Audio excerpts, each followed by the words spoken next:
Güç organdары кечеги чабал аракети менен Атамбаевка жан тарткандай болдуңар. Бүтүндөй мамлекетти, бүтүндөй күч блогун дискредитация кылдыңар. Эл караган жүзүн жер караттыңар. Орозбек Найманович, сиз я не ожидал дейсиз. Атамбаев 10 жолу какшап айтты го, келсе атышам мен, куралым бар деп. Анан ушуну кантип күтпөдүм деп айтасыз, мен ошого түшүнбөйм да.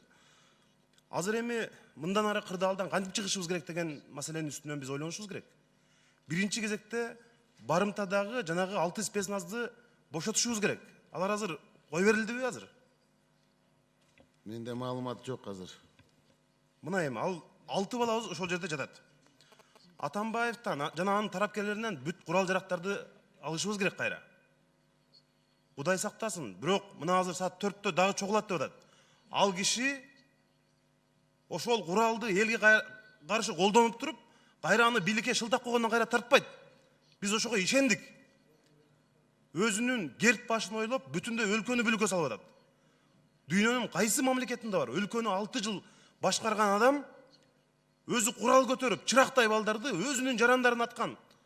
Бул кечирилгис ката. Биз ошону азыр кырдаалга көз салып, дагы эмне болуп кетет экен деп унчукпай отуруп алышыбыз керек. Бул Атамбаевдин соңку аракеттери. Кечирилгис. Тарыхта мындай болгон эмес. Мына Текебаев келди, Садыр Жапаров келди. 3 жаштагы кызы менен Аида Салянова түрмөдө отурат. Алардын баары мыйзамга башыйды го. Бул киши герт башын ойлоп, аялдарга, жаш балдарга жашынып, таштарга жашынып, ошол жерде 6 жыл башкарганда курган хан сарайына жашырып алып, өзүбүздүн чырактай жарандарды аткан. Ушул кантип болсун? Анан мындан ары чагымчылдыкка жол берген, жанагындай интернеттеги билдирүүлөрдү дагы чектегиле. Жерлерге, улутка бөлүнгөн ар кандай чагымчылдык аракеттер болуп атат.